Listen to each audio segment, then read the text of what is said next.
Salut à tous et bienvenue sur Carton Rouge TV. On se retrouve pour un numéro spécial Mercato d'hiver de l'ASS. On va parler des transferts éventuels. Va-t-il se passer quelque chose du côté de Geoffroy Guichard? On est devant le stade Geoffroy Guichard. On est au moment des fêtes de fin d'année et on va parler de ce mercato d'hiver avec quelqu'un que vous connaissez bien. Je veux bien sûr parler de Thomas, notre chroniqueur sur Carton Rouge. Salut Thomas! Salut à toi Peuple Vert, ravi d'être devant le chaudron avec vous toutes et tous. Merci Thomas d'être là. Alors on va tout de suite parler dans un premier temps des déclarations officielles. On va s'appuyer sur ce qu'a dit notamment Claude Puel. Claude Puel a expliqué qu'il ne fallait pas attendre de miracle de ce mercato parce qu'on n'a pas les moyens de recruter et qu'avant de pouvoir recruter il va falloir dégraisser notamment au niveau de la masse salariale.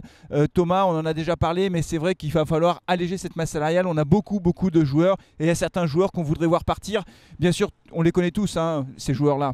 On a un effectif pléthorique où la quantité prime malheureusement sur la qualité. Effectivement, on a quelques lofters qu'on aimerait bien voir partir. Alors, on se berce d'aucune illusion. Ce n'est pas des gars qui vont faire rentrer des ronds dans les caisses, mais qui devraient, on l'espère, considérablement alléger la masse salariale. Et c'est ce dont nous avons impérieusement besoin aujourd'hui.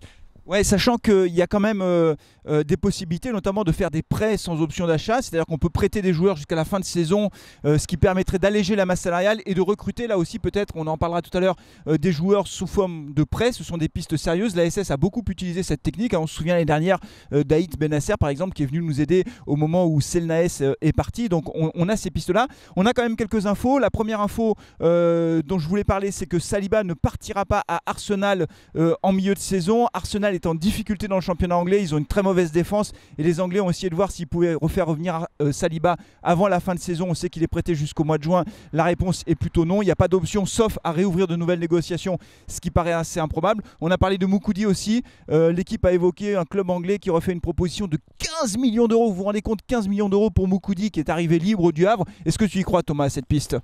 Au regard de sa situation sportive, ça peut paraître plutôt étonnant, mais n'oublions pas qu'avant de venir à Saint-Etienne, ce joueur avait déjà eu une touche en Angleterre. Il y avait eu un transfert avorté qui avait d'ailleurs laissé beaucoup d'aigreur et d'amertume chez le joueur qui a traîné son spleen pendant quelques mois.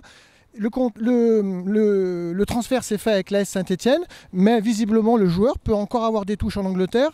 Donc évidemment, à ce prix-là, 15 millions d'euros, la porte est grande ouverte pour le sergent Moukoudi.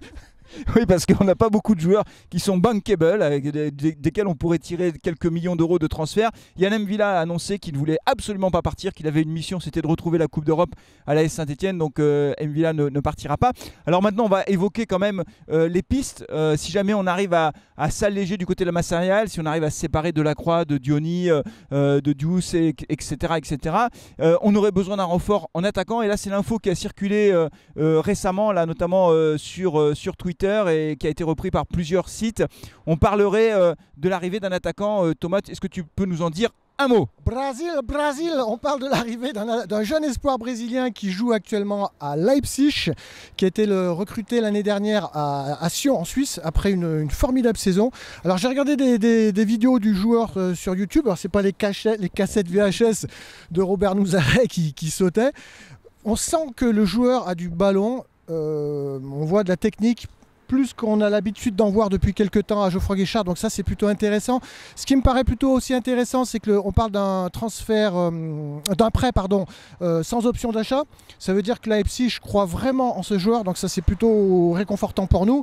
En tout cas, il faut l'espérer, parce qu'aujourd'hui on a besoin d'un joueur qui claque, on a besoin d'un buteur, d'un goleador, et si ce gars n'a pas ce profil-là, on peut s'inquiéter de son profil en se disant qu'en définitive il va venir prendre du temps de jeu à nos jeunes espoirs, et que ça c'est pas forcément la bonne idée.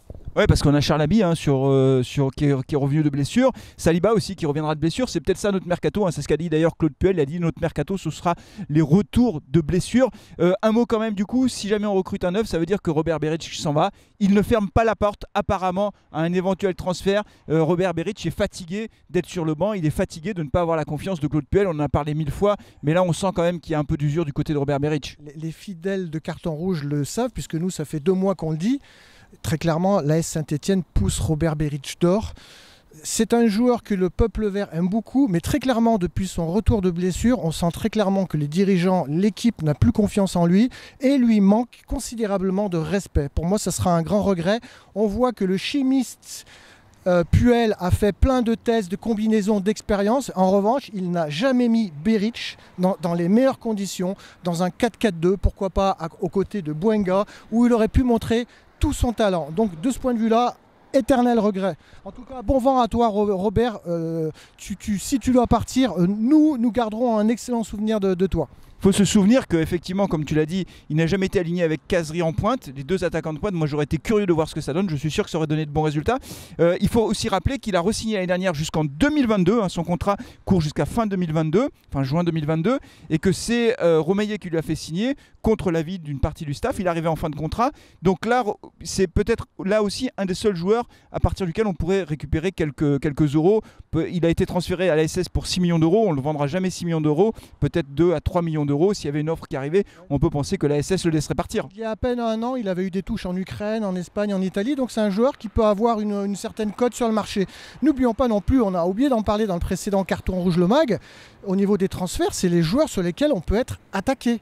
On a évoqué Moukoudi, alors ça ne suscite pas plus d'émoi que ça en nous. Et puis quand on nous annonce 15 millions d'euros, ça nous fait plutôt rêver.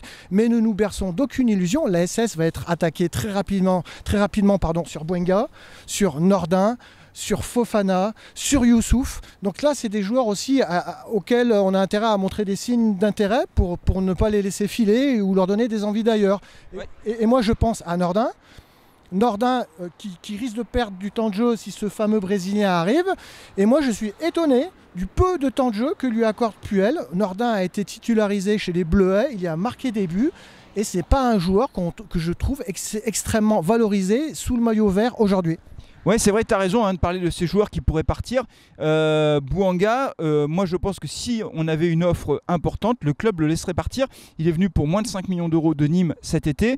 On sait qu'à Saint-Etienne, dès qu'une offre supérieure à 10 millions d'euros arrive, les dirigeants ne résistent pas à la proposition. On l'a vu avec Rémi Cabella par exemple. On le reverra aussi à l'avenir. Si Bouanga est sollicité avec le début de saison qu'il a fait, on peut être sûr qu'il y a des offres qui vont arriver dès le mercato d'hiver sur le bureau des dirigeants de la SS.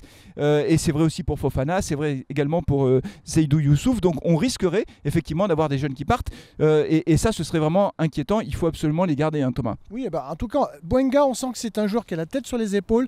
Lui, je pense qu'il s'est programmé, il a un plan de carrière, il s'est programmé pour rester 2 saisons chez nous. Mais il est évident, comme tu viens de le dire fort justement, que s'il y a des propositions alléchantes, ça va faire réfléchir tout le monde. Voilà, alors ce qu'on peut dire peut-être en mot de conclusion, c'est que on pense, nous, à carton rouge, mais ça n'engage que nous, évidemment, et on peut se tromper, on a le droit de se tromper aussi, on n'est pas extra lucide, mais on pense quand même que le mercato d'hiver pourra peut-être être un peu plus animé que prévu, que ce qu'avait annoncé Claude Puel, où il nous a annoncé qu'il ne se passerait rien. Moi, je pense qu'effectivement, on va céder des joueurs, prêter des joueurs, et que les prêts de ces joueurs permettront au club de se renforcer, notamment sur le secteur offensif. On verra tout ça, Thomas. Le secteur offensif où on a nous-mêmes prêté pas mal de bons joueurs à l'AS Nancy-Lorraine par exemple.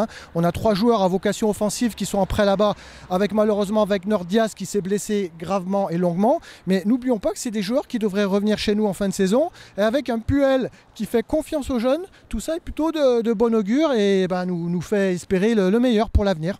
Ouais, sachant, et ce sera le mot de la fin, que Honora aurait été aussi contacté par le FC Metz, mais qu'on a besoin de Franck Honora parce que Mouma est souvent blessé et qu'il a été titularisé 5 fois, je crois, par Claude Puel et qu'il a quand même fait plutôt des matchs corrects. Donc là aussi, il faut le garder. Et puis lui a déclaré qu'il voulait s'imposer à la SS. Voilà, donc on va surveiller tout ça avec beaucoup d'attention.